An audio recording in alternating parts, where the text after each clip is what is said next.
1 Coríntios, capítulo 13. Todos nós, por favor.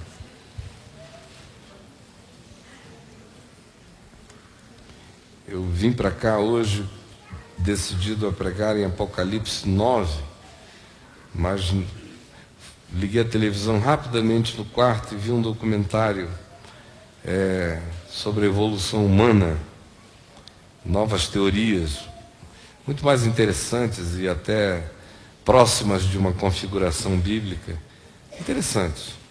E o meu coração se emocionou, porque se você abrir a mente para Deus e o seu espírito, tudo fala de Deus para você. Tudo, tudo, tudo. Você simplesmente começa a ficar... Não pode ir ao circo que Deus fala contigo. Em todo lugar, meu Deus. Tudo, tudo, tudo. A terra toda está cheia da sua glória. Você começa a descobrir isso. E vai ficando tudo trepidante. De repente, o documentário lá do National Geographic me abençoou a alma. E mudou uma referência do meu coração aqui para 1 Coríntios 13. E eu queria ler apenas do verso 10 ao verso 13, que dizem o seguinte: quando, porém, vier o que é perfeito, então o que é em parte será aniquilado. Quando eu era menino, eu falava como menino, eu sentia como menino, e eu pensava como menino. Quando eu cheguei a ser homem, desisti das coisas de menino, porque agora vemos como em espelho, espelho opaco, antigo, dos dias de Paulo. Não tinha essa nitidez do espelho de hoje, né? Um vulto. Porque agora vemos como em espelho, obscuramente. Então veremos face a face, quando vier o que é perfeito. Agora, eu conheço em parte, mas quando vier o que é perfeito, então eu conhecerei como eu também já sou conhecido. Agora, pois, para viver na terra, permanecem a fé, a esperança e o amor. Esses três, porém, o maior desses é o amor. Pergunta que qualquer ser que não tenha ficado entupido, bloqueado, idiotizado na terra, se faz pelo menos uma vez na vida e com um mínimo de saúde existencial e psicológica, se faz muitas vezes na vida, por que eu nasci, por que eu estou aqui? E não só eu, mas por que a raça humana existe? Do jeito que ela existe.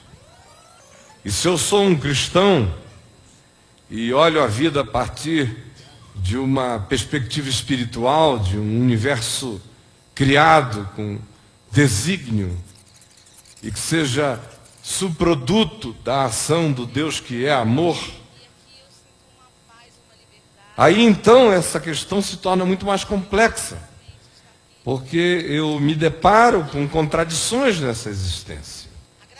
De um lado, eu olho em volta e vejo perfeições que seriam completamente perfeitas não fossem as nossas intervenções catastróficas. Do mais, o clock, o universo, a sincronicidade do cosmos é tão extraordinária que se não houver uma inteligência fazendo intervenções destrutivas, ele permanece, se renova, se recria, continua. E você vê que a quantidade de anomalias na criação, nas criaturas, é infinitamente inferior à quantidade de anomalias que você encontra na espécie humana. Por causa de todos os experimentos que os humanos fazem com os humanos, com todas essas coisas que a gente faz, a gente adoece de nós mesmos. Você vê muito raramente animais nascerem com defeitos. A quantidade de perfeição na vida natural é muito maior, porque nós nos desnaturalizamos terrivelmente. É só olhar para essa assembleia aqui e ver como nós somos completamente desnaturalizados, né? O nosso modo de vestir obedece a regras de um tempo, de uma época. Imagina só, se eu entrasse hoje aqui vestido como eu estava ontem à noite, na festa fantasia lá do aniversário da minha nora, onde eu estava de marajá indiano,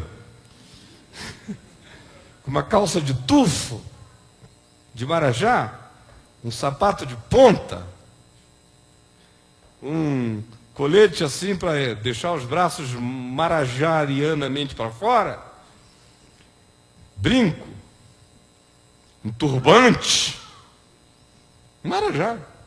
Se eu entrasse hoje aqui, pelo amor de Deus, não tinha um grupo que ia embora e dizia assim, hoje não tem unção.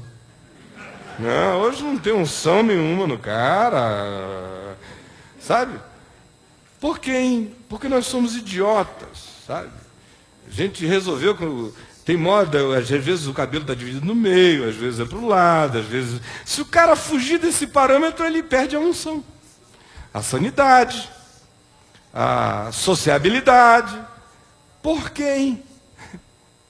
É só porque nós somos filhos de um condicionamento tirânico, horroroso, que a gente se acostumou a ele e o institucionalizou, mas ele é antinatural o tempo todo. É melhor a gente assumir isso, é mais verdadeiro.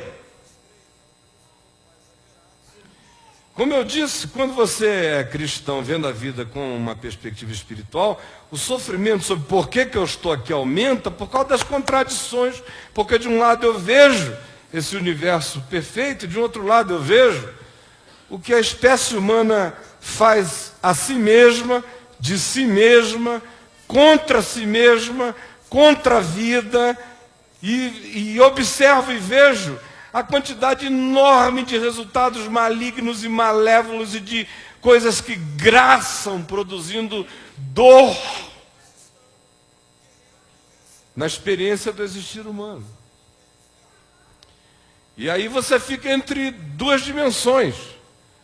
O universo natural, o cosmos maravilhoso, e a civilização humana, com os seus arbítrios, perversidades, maldades, dominações, megalomanias, egoísmos, guerras que geram fome, fome que gera peste, peste que gera morte, conforme aquela sequência dos 4 cavaleiros do Apocalipse.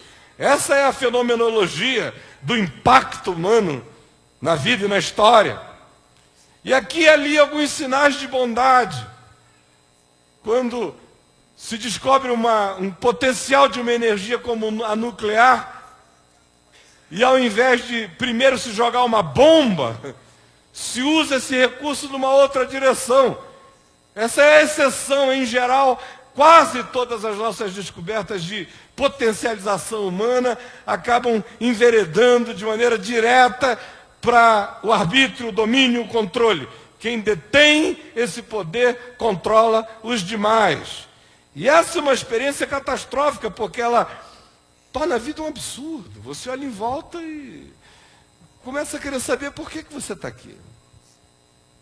Aí você vem para uma igreja, ou para a fé, ou para uma comunidade, ou passa a crer em Deus, por exemplo. E aí você entra num outro mundo.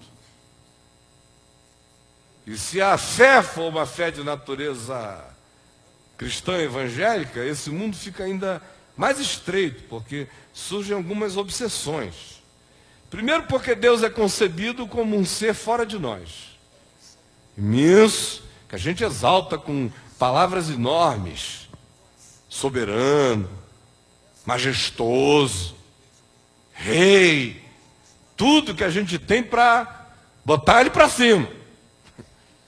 Botar ele para cima, está fora de nós, num trono, entronizado, fora de nós. E nós somos uns alpinistas de Deus. A gente está aqui para subir para Deus. Escalar, aí aprende a escalar, vai. A igreja é um curso de escalamento. Para escalar para Deus. O cara vem para aprender a escalar Deus. Se ele quiser ficar mais perito, ele vai para o seminário teológico. Onde se diz que se estuda Deus, a anatomia do divino, de um defunto, para a gente saber como Deus funciona. Não pega aqui não, que ele reage assim. Assim. Essa é a história. Aí fica mais esquisito ainda, porque também te ensinam que Deus, como Ele é um Deus pessoal e você é uma pessoa, Ele tem uma relação pessoal com você, isso é verdade. Mas se ensina que Ele tem uma vontade caprichosa nessa relação pessoal. Caprichosa. Ele não está tão interessado no seu ser. Ele está interessado no que você faz. Aí tem a história do revela-me o teu propósito para a minha vida, que é uma angústia desgraçada. Eu não é. Eu só encontro gente angustiada com o propósito. Será que eu estou dentro do propósito? Eu saí do propósito? E ainda inventaram uma coisa chamada centro da vontade de Deus. Sabe? Que é assim como se Deus tivesse uma vontade do tamanho desse palco aqui. O cara sobrevive na beirada. Sobrevive na beirada, não é? Às vezes ele fica assim, até desaparece um pouco de cena. Mas você está lá ainda. Eu estou no mundo, mas meu pé está santo. Agora, se o sujeito quiser realmente ficar numa boa com Deus, ele mede o quadrante todo e fica no centro da vontade de Deus. Aí ele se torna um cara muito especial quando ele está no centro da vontade de Deus. Primeira virtude que surge nele quando ele está no centro da vontade de Deus é a arrogância. A segunda virtude é soberba. A terceira virtude é juízo. Eu estou no centro da vontade de Deus, os outros estão na periferia. Aí, propósito, Deus quer que eu seja arquiteto, engenheiro, advogado? Depende. No meio evangélico, depois que o cara faz o 5º vestibular e não passa, ele sempre entende que Deus o chamou para o ministério sagrado. É vocação por eliminação, seleção da mediocridade. Olha, eu não passo para nada, eu acho que Deus está me chamando para o ministério sagrado.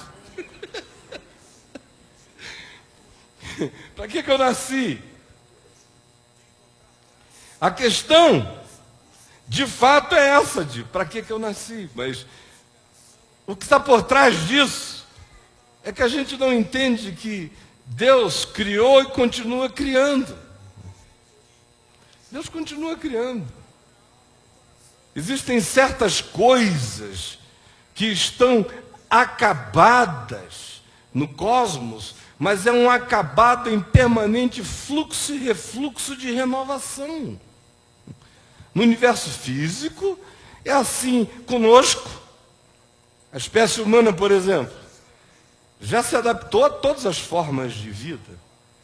Você já teve seres humanos de 1,95 m vivendo com estaturas neandertais e até superiores, simultaneamente com outros seres humanos menores do que pigmeus na Terra, adaptados pela natureza. Por quê, hein? Os grandões estavam vivendo num continente, os pequenos numa ilha. Botou na ilha, fica menor, botou no continente, fica maior. Se for muito quente, a tendência é ficar pequeno e magro. Se o lugar for muito frio, a tendência é ficar maior e mais alto. Por causa de todas as necessidades do corpo, de fazer compensação de temperatura, disso, daquilo. As adaptabilidades são naturais, a gente está aí em processo o tempo todo. Eu sou de uma geração em que eu era alto. Vocês já imaginaram? Quando eu fiz 14 anos de idade, com 1,80 m, todo mundo dizia assim, menino é alto. Hoje eu sou médio. Todo mundo com 1,85 m, 1 m não sei o quê. Eu tenho um enteado meu com quase 2 metros de altura. Eu tenho um amigo que podia se candidatar a um papel de Nefilim num livro meu. De tão alto, enorme. Tem um lutador aí no Pride, com 2,30 m e não sei o quê. O bicho é um gigante, imenso, humano. Mas as adaptações acontecem. O processo da vida é dinâmico, ele vai crescendo até nessas coisas básicas. O mesmo se pode dizer da psique humana ou de qualquer outra instância da vida. E o que a gente esquece é o processo pelo qual Deus está criando e renovando a criação o tempo todo. Olha só, a gente está aqui no La Salle, domingo à noite. Neste exato momento em que eu bati aqui, existe uma chance enorme de que alguma estrela tenha morrido no cosmos. Essa outra batida aqui, é possível que outra esteja acendendo no cosmos.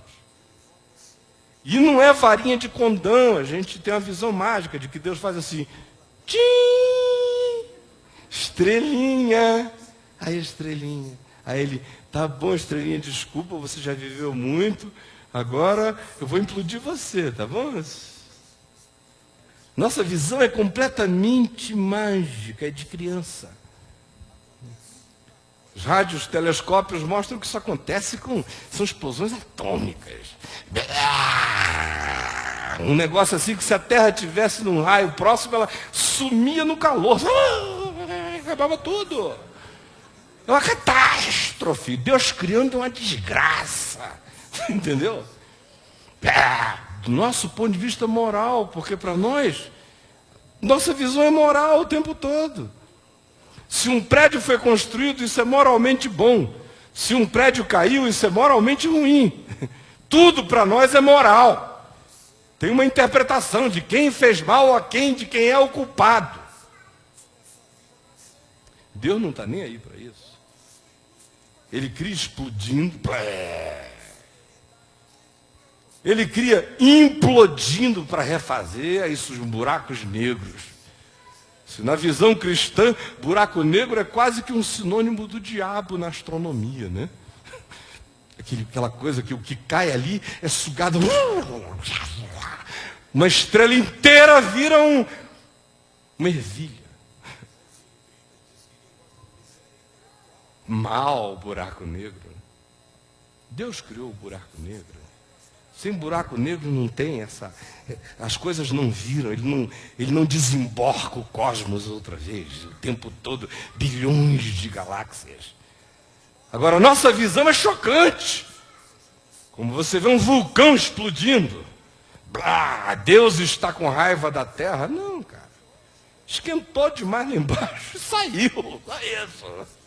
É um fenômeno. Quem mora na beira vai viver com o fenômeno.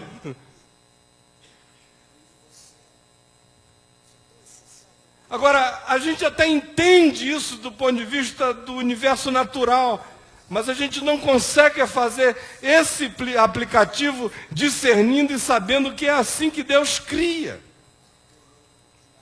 Para que a gente está no mundo?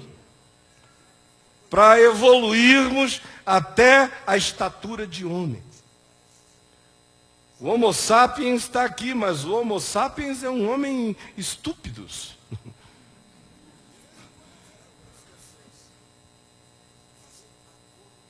Até hoje, a Terra só conheceu um homem absolutamente pleno, o Filho do Homem. Que é aquele para quem nós fomos criados, em direção a cuja meta e alvo, sentido e significado nós estamos andando, porque é isso que a revelação de Deus afirma de maneira sobeja. Até nos tornarmos segundo a estatura do varão perfeito. Ou transformados de glória em glória na imagem do Senhor pela obra convulsionante, transformadora do Espírito. Ou, ainda, para que nos tornemos conforme a imagem do Filho de Deus. São afirmações que aparecem no Novo Testamento o tempo todo indicando o significado. O significado que está perdido no nosso meio. Porque hoje a visão está tão absolutamente tapada que na melhor das perspectivas o cara entende da seguinte maneira: eu nasci para ser alguém na vida. Deus me ajuda a ser alguém na vida. Ser alguém na vida é ser alguém socialmente superior à família. Ser alguém na vida é alguém que seja percebido pelos demais. Ser alguém na vida é alguém que consegue coisas. Ser alguém na vida é alguém que tem uma determinada estabilidade financeira, pela qual ele é categorizado como um indivíduo bem-sucedido. Ser alguém na vida é terminar uma faculdade. Ser alguém na vida é fazer um mestrado. Ser alguém na vida é ser reconhecido. Ser alguém na vida é fama. Ser alguém na vida é respeitabilidade. Ser alguém na vida é qualquer dessas coisas, dependendo da ambição do freguês. Aí é para isso que ele vive. Aí o cara sente aquela importância danada, né? Você veja qual é a perspectiva de ser alguém na vida. É plantar uma árvore, construir uma casa e escrever um livro. Pela madrugada. Eu não construí a minha casa. O cara está morrendo frustrado porque ele não construiu a casa dele. Eu não fui ninguém, minha vida me maltratou. Deus esqueceu de mim, eu não construí a minha casa. Nem Adão. Nem Jesus. Jesus criou todas as árvores, mas a única ação dele no Evangelho em relação a uma árvore foi secar uma. Uma figueira. E não tinha onde reclinar a cabeça. E era o maior boca livre da história. Maior boca livre. Eu falo enquanto como enquanto falo. E vamos lá. E diz que tudo é muito simples, se reduz a uma só coisa. Mas isso não nos contenta. Porque a gente está aqui para outras coisas, de acordo com o curso deste mundo, de acordo com o príncipe da potestade do ar, de acordo com a tirania invisível que nos foi imposta e que a gente segue, sem jamais perguntar se aquilo vai realizar alguma coisa em nós ou se nossa existência tem a ver com cumprir essa meta. Apenas. Esquecidos, especialmente nesses dias, de que Deus está interessado no ser. Do contrário, ele diz àquele homem que no Evangelho serve de ilustração, e que diz para si mesmo: regala-te, ó alma, fica feliz, porque tens bens estocados para muitos e muitos anos, aproveita. Esquecido de si mesmo e do significado de sua existência, transformou a vida inteira apenas num agir instintual, hedônico, que não guarda nenhuma reserva de interesse para o significado da vida e do ser. Nenhuma. Jesus disse que acerca desse homem se diria: louco, hoje mesmo te pedirão a tua alma e o que tens. Para quem será? Para quem será? Agora, a gente pega e vai vivendo sem a menor percepção de que o propósito de Deus, a vontade de Deus, vai se realizar porque a vontade é de Deus. Você entendeu? Tem gente que fica pensando que Deus precisa de ajuda para fazer a vontade dele. Se a vontade é dele, ele faz. Não é minha. Eu faço a minha. Fico esperto quando fazendo a minha. Descubro que a minha não coincide com o fluxo da vontade de Deus e dou razão a Deus e ando na vontade desse fluxo. Mas eu não sei nada sobre detalhes. E Deus não revelou detalhes da vontade dele para a vida de ninguém. Ele apenas nos deu o significado disso. A vontade de Deus é que nós nos tornemos conforme a imagem do seu Filho. A vontade de Deus é que todo homem se transforme no Filho do homem. A vontade de Deus é que todo indivíduo gerado em Cristo cresça para ter a mente de Cristo, a consciência de Cristo, para entender e discernir a vida conforme o olhar de Deus.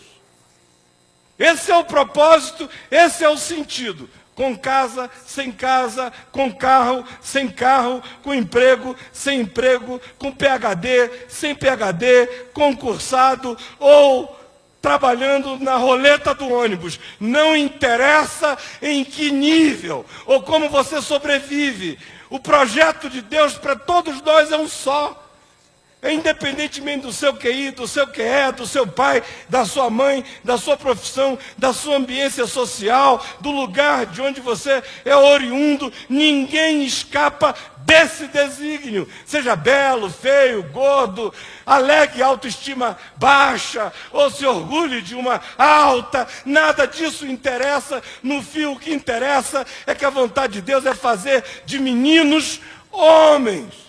Fazer de gente que anda levada como criança por qualquer ventinho de doutrina e qualquer sopro, perdidos e teleguiados, conduzidos e marionetados como uns puppets, por pastores malévolos ou líderes gananciosos para lá e para cá. A vontade de Deus é romper isto e fazer com que cada ser humano tenha a mente de Cristo. É para isso que a gente está aqui, para evoluir nessa direção. Não é para chegar aos 80 anos e dizer assim, olha, quantas fazendas eu tenho.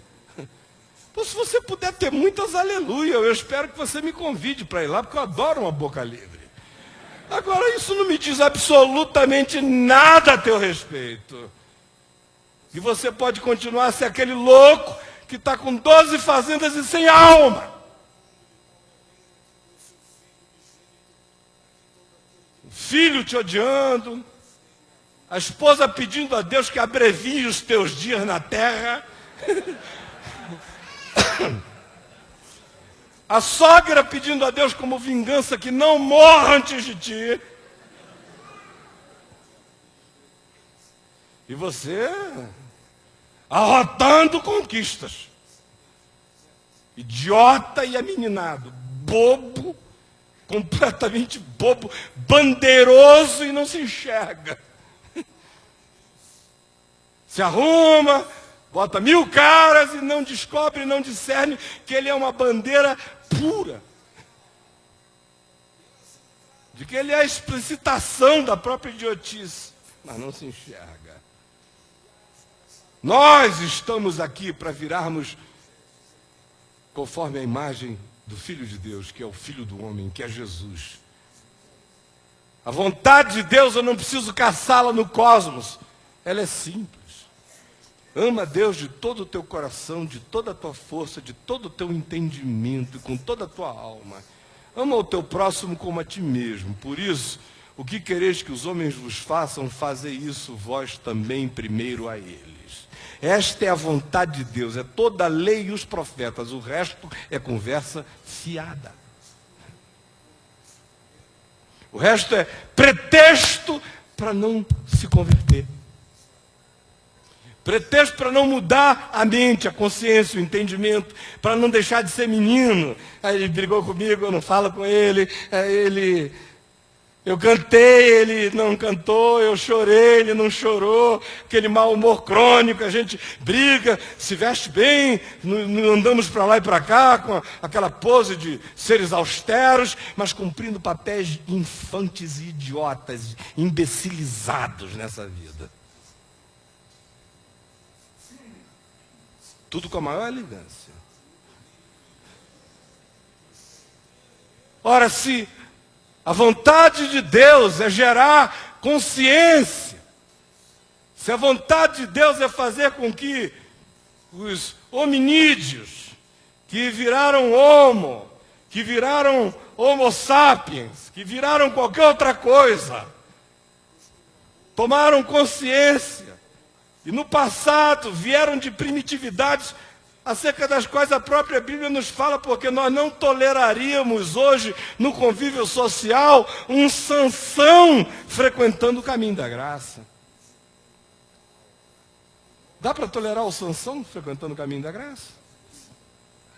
Uma vez pregando em Bangu 1, eu dei uma Bíblia para um cara chamado Eucanã, que está lá até hoje. O apelido dele era Sansão.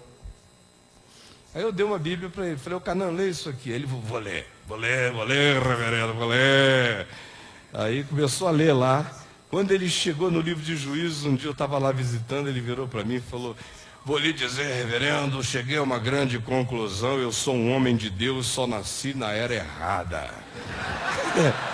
Porque aquele Sansão ali, aquele ali, eu e ele, ó, pô, o cara saía de manhã, matava 4.000, semana seguinte mais 3.000, uma queixada de jumento, porta da cidade, as prostitutas de Gaza, que maravilha.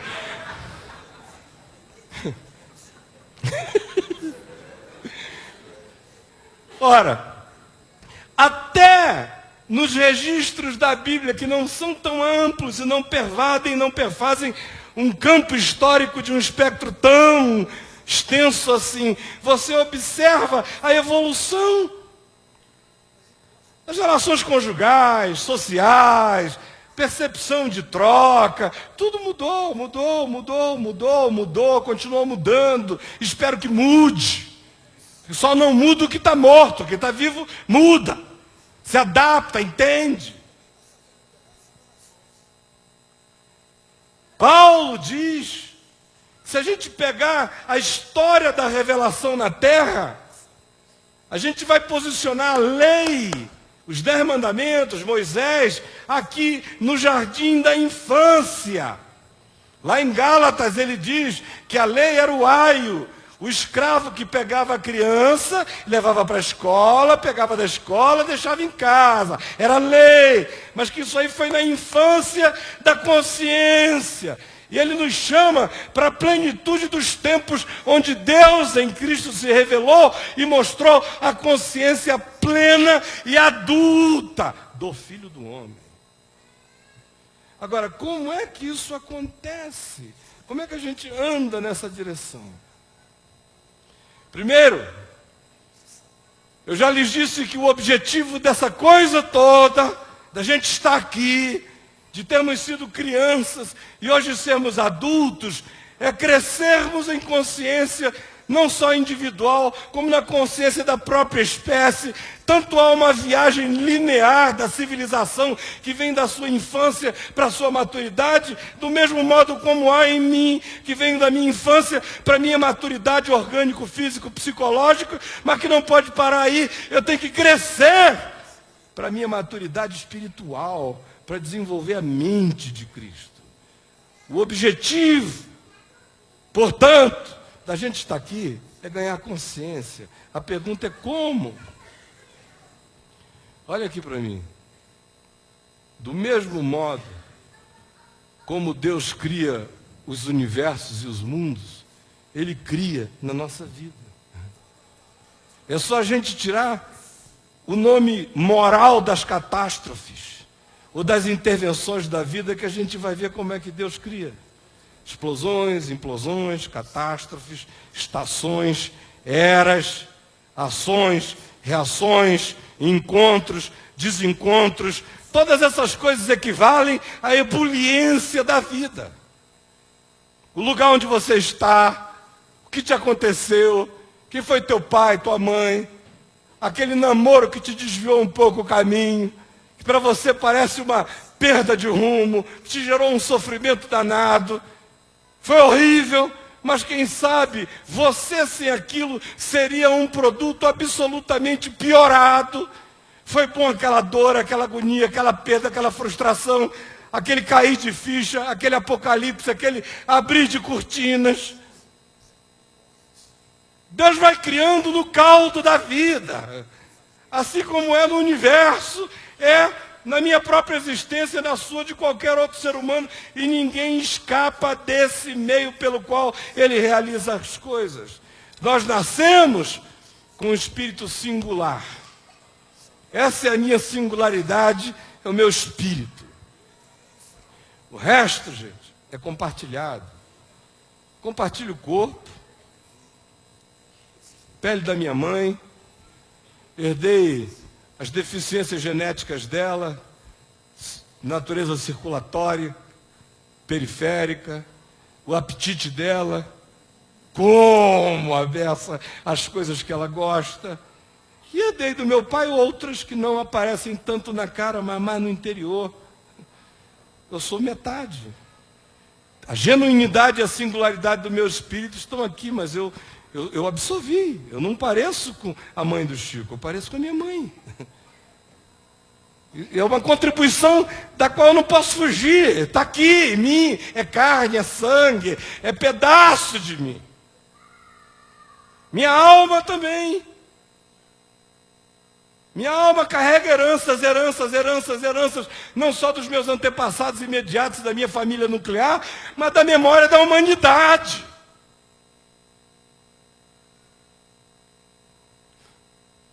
Eu faço parte desse processo.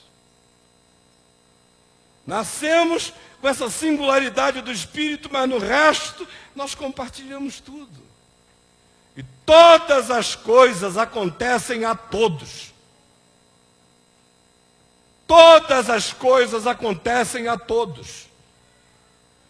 Mas é a maneira de enxergar o que nos acontece, aquilo que gera ou não consciência em nós. Olha aqui para mim. Todas as coisas acontecem a todos.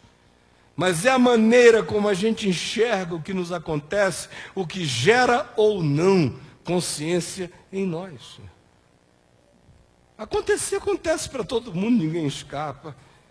É por isso que Paulo diz que todas as coisas, conjuntamente, conjunto com as sincronicidades, todas elas, com os fatores e os vetores e as intervenções da vida, esse caldo inteiro que pega a minha singularidade, mais as minhas heranças, mais as circunstancialidades, mais os fenômenos, mais as catástrofes, mais os imprevisíveis, mais as ações, mais as reações, mais tudo o que compõe a vida, todas as coisas cooperam conjuntamente para o bem daqueles que amam a Deus. Senão é só desgraça.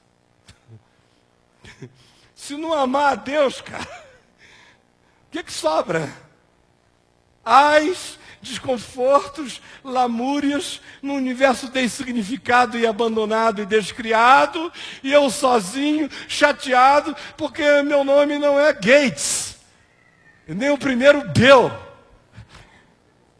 É João.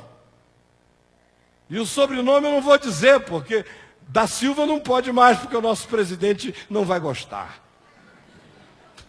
Mas teve um tempo que os da Silva serviam para cobrir tudo mais, né? Eu fico à vontade que a minha mãe é da Silva. Mas quando você ama a Deus, aí a interpretação muda. Se não amar a Deus, nada se constrói na consciência. Se amar a Deus, o caldo inteiro da existência produz vida, adulteza, maturidade, consciência, mente de Cristo. Se não amar a Deus, só gera amargura, descriação, falta de significado e uma vida que se torna cada vez mais existência de topeira na terra. É o olhar a vida se sabendo o objeto de uma construção de amor, apesar dos acidentes, é o que forma uma consciência que esquece o que passa e prossegue para as coisas que adiante de nós estão. Só com esse olhar, só com essa consciência é que você chega e avalia a história. Esquecendo-me das coisas que para trás de mim ficam, eu prossigo para aquelas que adiante de mim estão. É o que Paulo diz. Consciência faz isso, pondera, avalia, aprende, realiza, elabora, chama para dentro, reprocessa, faz uma síntese, agora aprendeu, esqueceu, não carrega isso como paranoia, como culpa, como obra morta, como perseguição do diabo, como coisa nenhuma. Isso tudo aconteceu para me trazer neste ponto de consciência. O que interessa não foi o que aconteceu, é o produto. É o olho que abriu. Por isso eu sigo para as coisas que diante de mim estão. Prossigo para o alvo. Qual é o alvo? Me tornar conforme a imagem do Filho de Deus. Por isso, não existem coisas boas ou coisas ruins quando se ama a Deus. Você podia repetir isso comigo? Não existem coisas boas ou coisas ruins quando se ama a Deus. Mais uma vez, bem alto, com a voz bem forte. Não existem coisas boas ou coisas ruins quando se ama a Deus. Assim como, gente, no universo, tudo é fenômeno que caminha produzindo vida, assim também conosco. Todas as coisas são fenômenos que conjuntamente cooperam para produzir o bem, a consciência, forjar percepção, entendimento, gratidão, compreensão e uma ambição superior que transcende conquistas imediatas, que não se compare, não se mede, que vai ficando livre da inveja, que é fruto da comparação, que desenvolve uma singularidade sadia, alegre, feliz, que caminha para um processo de individuação sólido e consistente em Cristo, e que tem em Jesus, o Filho do Homem, a referência ambicionável para a qual nós fomos conquistados. Prossigo para conquistar aquilo para o que eu fui conquistado, que é me tornar conforme a imagem do Filho de Deus. Aí acabou, que coisa ruim, coisa má. Vocês lembram das respostas de Jesus, como algumas parecem até ridiculamente chocantes? Tem um cara cego de nascença. Aí Jesus passa e vê o homem, não pede licença a ninguém, cospe no chão. Olha só como é que os tempos mudaram. Cospe no chão, faz um emplasto. Placo, placo, placo, placo. Alguém diria assim: aleluia, é o cuspe do Filho de Deus, aleluia. Para o cego era uma gororoba, meu amigo. Plafete, vupo, vupo, vupo, vupo, emplasta na cara do bichinho e diz: agora vai e lava-te. O cara disse: é claro, você acha que eu vou ficar com isso aqui na minha cara pro resto da vida? Vou lavar na hora. Me leve pro tanque de Siloé. Estou pensando que ele foi lá por obediência, foi por agonia, para tirar o emplasto. Aí quando ele lavou a porcaria, ficou vendo.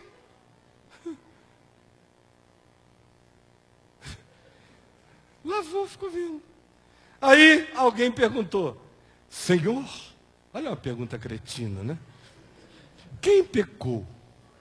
Este ou seus pais, para que nascesse cego? E dá vontade de embolachar esse tipo de gente, sabe? Quem pecou, Senhor? Foi a tua mãe que pecou. Ele é filho da tua mãe, não é do teu pai, não. Essa vontade que dá de responder por um cara desse. Foi tua mãe, ó, nas escondidas, na calada da noite. Quem pecou? O cara só nasceu cego, meu Deus. Muito, muito, muito menos ruim do que nascer burro. Muito menos ruim do que nascer bonito pra caramba, sem nada na alma. Nasceu cego. Assim como você nasceu vendo. Ele nasceu cego. Mas ele é ele não ficou menos ele, mais ele, nada ele, quase ele é ele. Ele. A resposta de Jesus foi para que se manifestem as obras de Deus. Nem ele pecou, nem seus pais, mas para que nele se manifestem as obras de Deus. Para com essa história de quem pecou, sem processo. Esse cara acredita que Deus vê, acredita que Deus ama. Não põe o teu senso de justiça na frente do de Deus, olhando a televisão, dizendo, ai meu Deus, onde está Deus? Essas pessoas que morreram aí agora. Para de ficar falando em Deus. Se você está afim de fazer alguma coisa, faz. Deus é o álibi para o cara não fazer nada. Ele tem uma crise filosófica de, onde está Deus? Eu estou tão revoltado, porque Deus não fez nada, eu estou com raiva, onde está Deus? Aí ele vai procurar um padre, um pastor, aí o idiota do pastor ainda tenta responder. Meu filho, eu sei lá, eu não sou Deus. Agora, os caras se afogaram, você está zangado e triste, sai, faz alguma coisa. Isso mesmo. É. Meu companheiro Caio. É. Agora olha só. Não existem coisas boas nem coisas más quando a gente ama a Deus. Isso tudo faz parte de um processo. É para a glória de Deus. Assim como no cosmos e no resto da criação, as coisas são feitas de fenômeno. E ainda assim novas ordens são criadas e recriadas e restabelecidas, embora a visão de fora seja de uma coisa que às vezes se caotiza, mas aquela caoticidade precede a nova ordem. No princípio, criou Deus os céus e a terra, porém, estava catastrófica e vazia.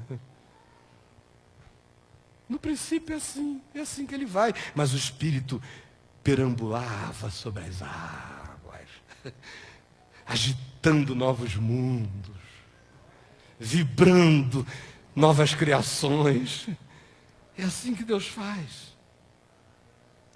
E o objetivo disso tudo é chegar e produzir no homem, não o Homo sapiens. O Homo sapiens é o guri dessa história. É produzir o homem cristificado, feito conforme a imagem de Jesus. E o caminho desse homem não começa muito longe dos céus, nem muito profundo no abismo. O caminho desse homem começa com essas palavras simples. O caminho dessa consciência e dessa formação começa aí. O que tu queres que os outros te façam, faze tu a ele. Se você puser o pé aí, a sua conversão iniciou. Antes disso, meu amigo, nada iniciou na sua vida. Nada. E eu quero ler agora o texto todo de 1 Coríntios 13. E queria que você fizesse um exercício comigo para a gente terminar. E desse momento em diante, ninguém se mova, ninguém converse, ninguém se movimente, ninguém faça nada. Ouça isso com o seu melhor coração, para você não ter perdido o seu tempo vindo aqui. 1 Coríntios 13.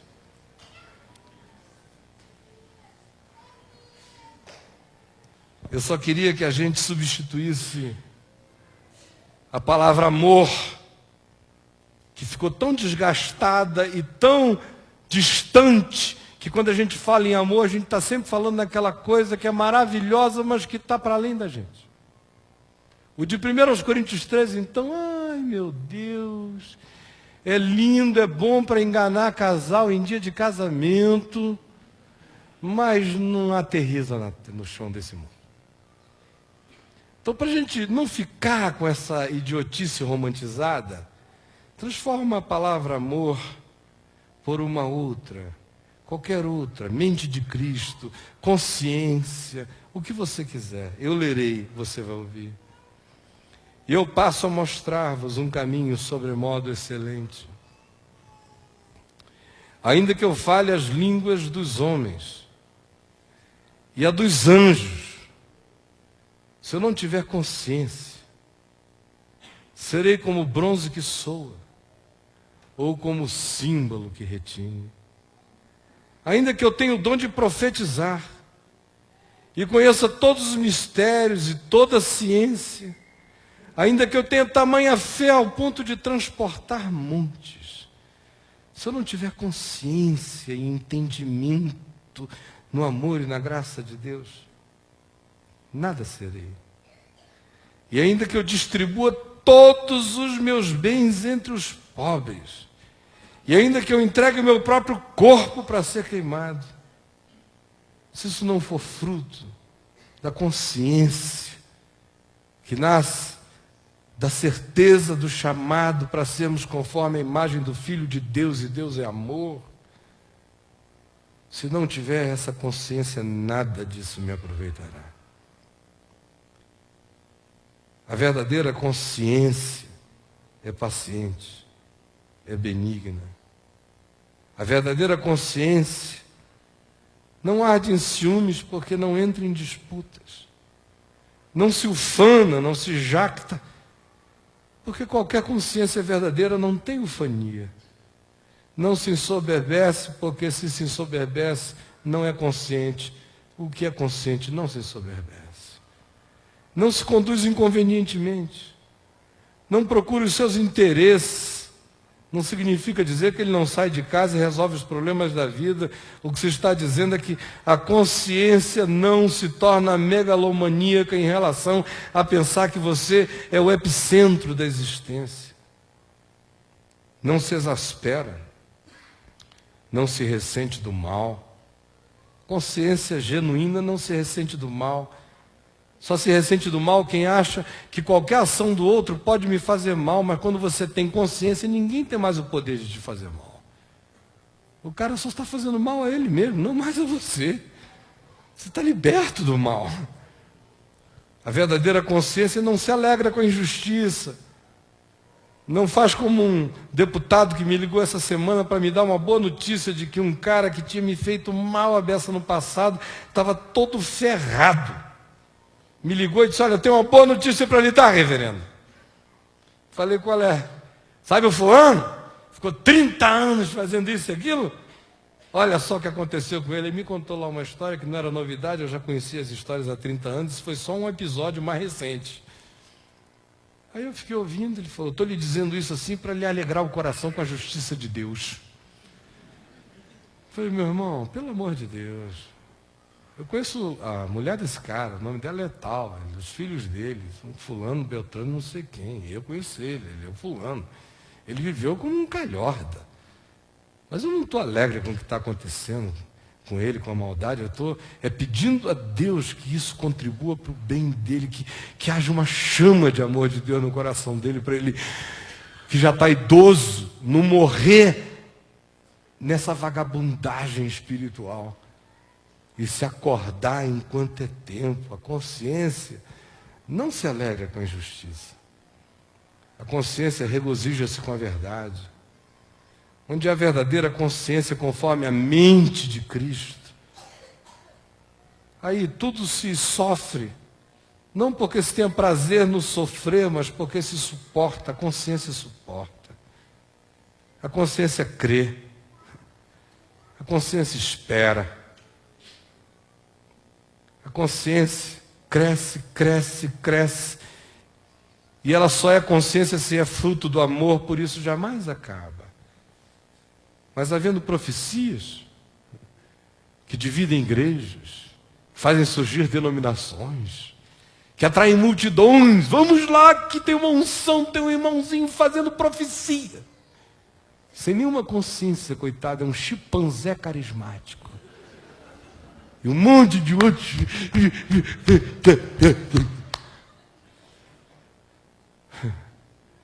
Havendo profecias, desaparecerão. Havendo línguas, cessarão. Ciência passará. Porque em parte, só em parte, nós conhecemos. Só em parte nós profetizamos: quando, porém, vier o que é perfeito, conforme a imagem do Filho de Deus, quando essa plenitude chegar, e enquanto ela não chega, é para lá que nós estamos andando, porque isso tudo começa dizendo que esse é um caminho, é um caminho sobremodo excelente, e a gente está andando para lá.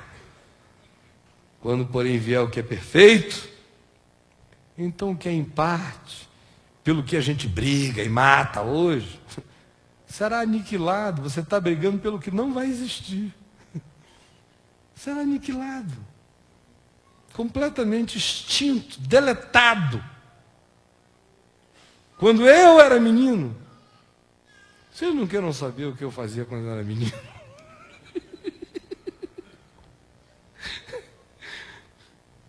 Eu falava como menino. Isso era a melhor parte. Eu sentia como menino.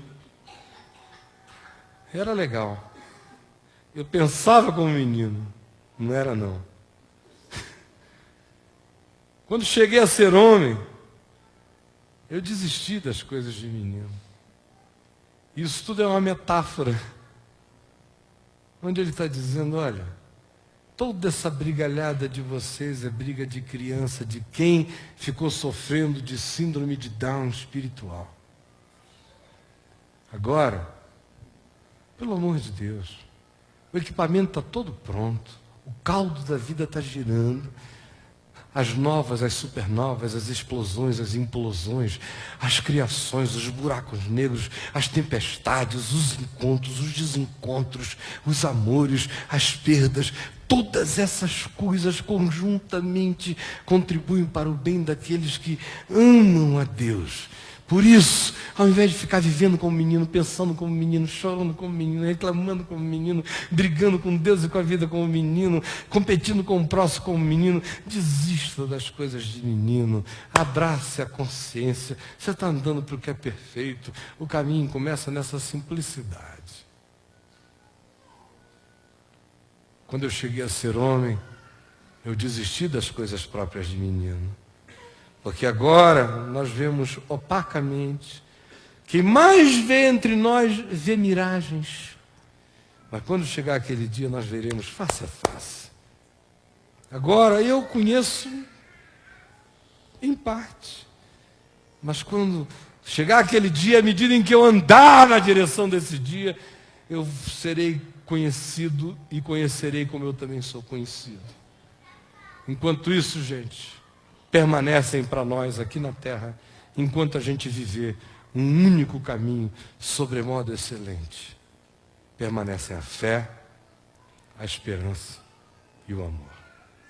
O maior deles, no entanto, é o amor, porque só o amor que transforma um menino num homem, conforme a imagem de Deus.